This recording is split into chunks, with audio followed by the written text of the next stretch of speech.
Assalamualaikum warahmatullahi wabarakatuh. Terima kasih, saya sangat mengapresiasi kehadiran pemirsa semua di mana telah mengikuti salah satu channel YouTube kita ini, Mr. Koronis, komunikasi romantis dan humanis.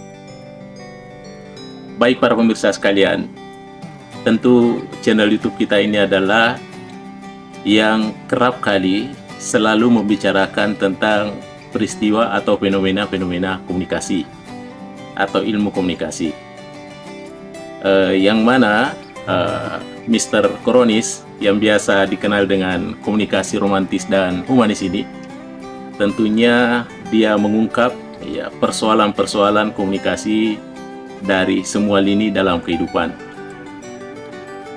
Pada kesempatan ini para pemirsa sekalian, kita akan tentunya masih berbicara di seputar tentang komunikasi. Yang akan saya bahas adalah komunikasi romantis Nabi Ibrahim dan Nabi Ismail alaihissalam.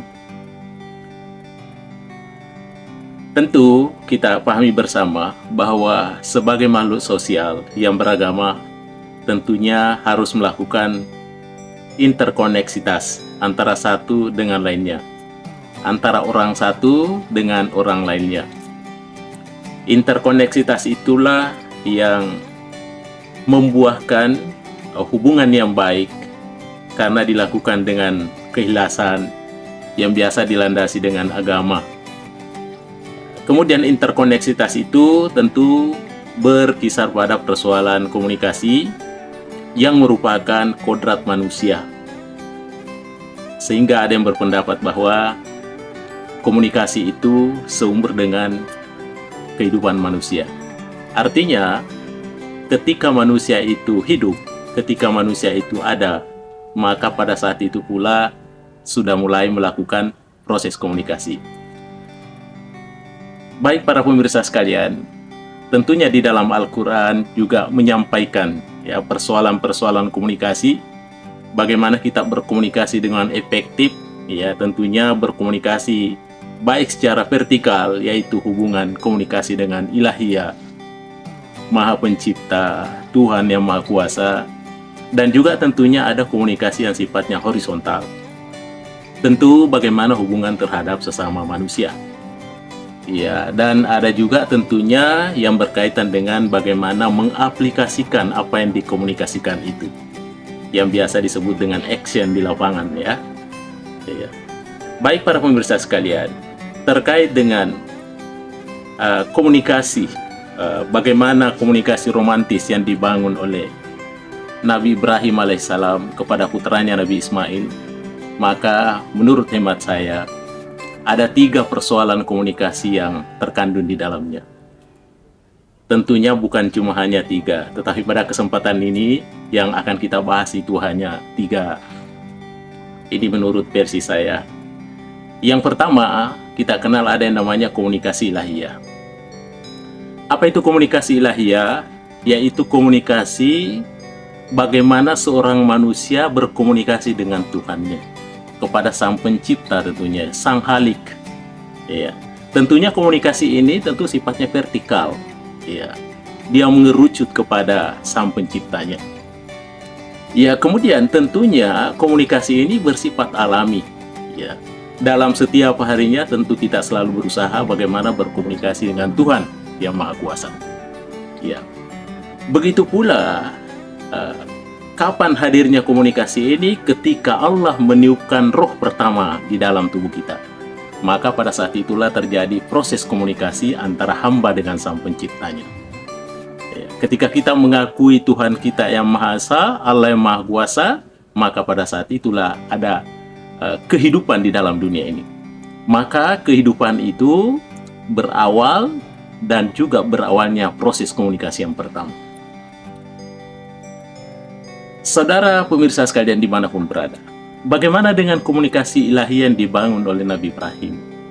Nabi Ibrahim itu tidak pernah berhenti berdoa, ya, karena Nabi Ibrahim belum mempunyai anak, maka tidak henti-hentinya, tidak pernah putus asa berdoa kepada Sang Pencipta, kepada Tuhan yang Maha Kuasa, bagaimana agar dikaruniakan anak. Dan tentunya kalau kita baca di dalam sejarah bahwa di antara nabi-nabi yang kaya, salah satunya juga yang kaya adalah Nabi Ibrahim. Kita sempat membayangkan kalau Nabi Ibrahim pernah menyembelih hewannya yang miliknya itu sebanyak 300 ekor unta, kemudian ditambah 1000 kambing, ya. Dan semua daging-dagingnya itu yang sudah disembelih itu disumbangkan kepada masyarakat. Ya. Ini adalah satu kehebatan Nabi Ibrahim yang tentunya dipuji oleh malaikat dan pasti dikagumi oleh sesama manusia. Pada saat itulah Nabi Ibrahim membuat satu narasi manusiawi. Bagaimana narasinya Nabi Ibrahim bahwa jangankan hewan, anak pun saya akan korbankan kalau Allah menghendaki untuk itu. Iya. Namun demikian, tentunya ini dianggapnya tentunya hal yang sepele. Tetapi ini nanti akan berdampak kepada sosok Nabi Ibrahim alaihissalam.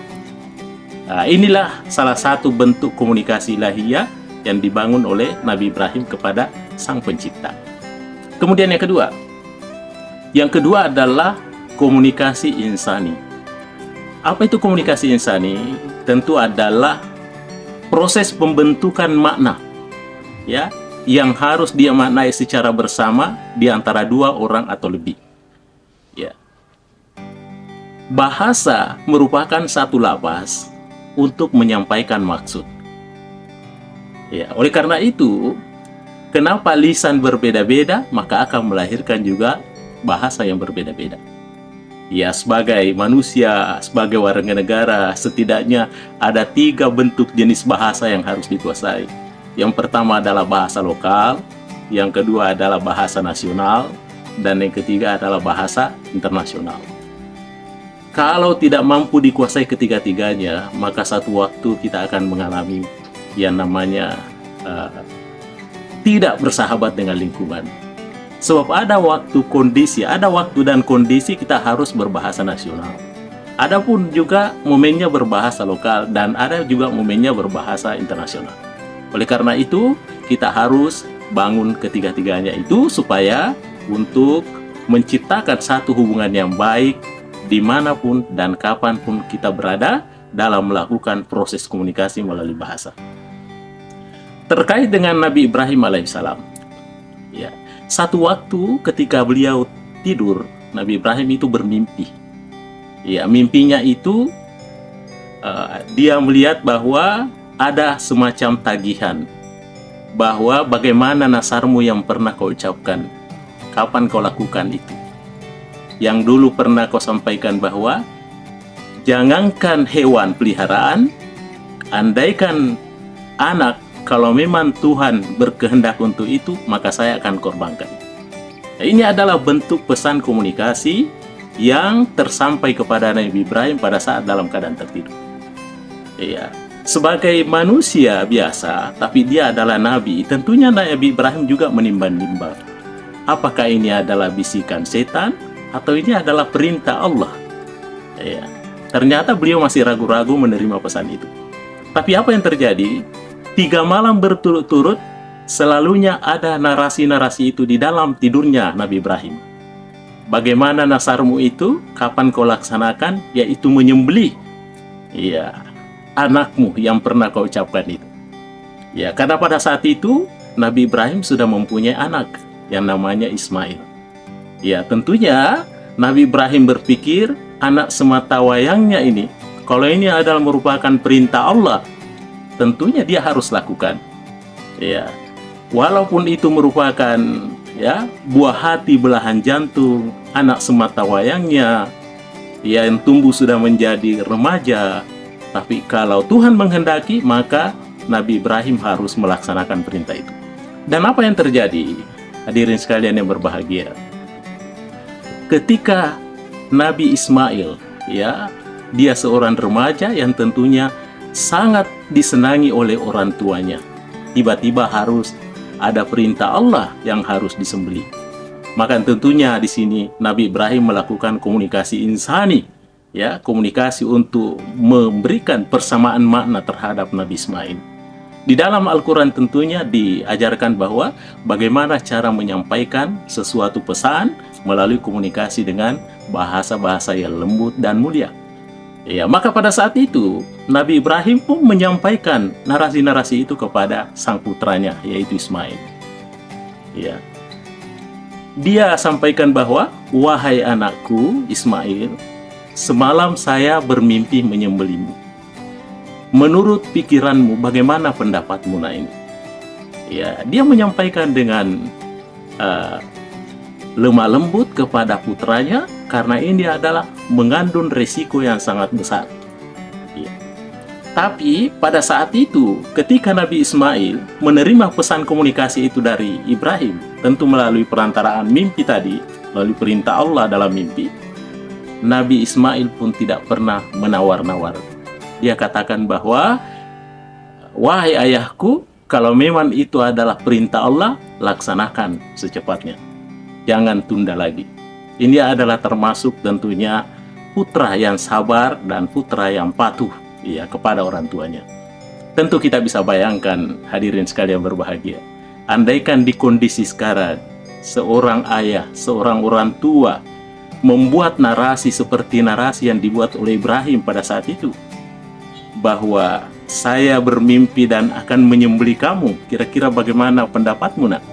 Ya, tentu sudah pasti harapan-harapan kita kepada anak tentunya tidak akan tercapai, sebab sudah lain keadaannya dan lain kondisinya.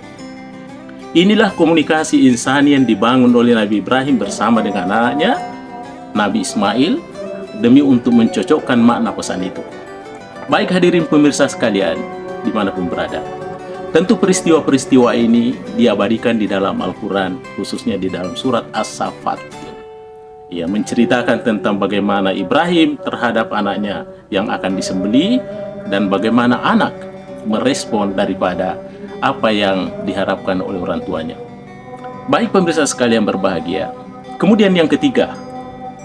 Yang ketiga adalah di sini ada komunikasi amalia. Apa itu komunikasi amalia? Yaitu satu bentuk komunikasi, interaksi, ajaran atau peraturan-peraturan yang mengatur tentang perlakuan atau perbuatan yang biasa disebut dengan amalia manusia.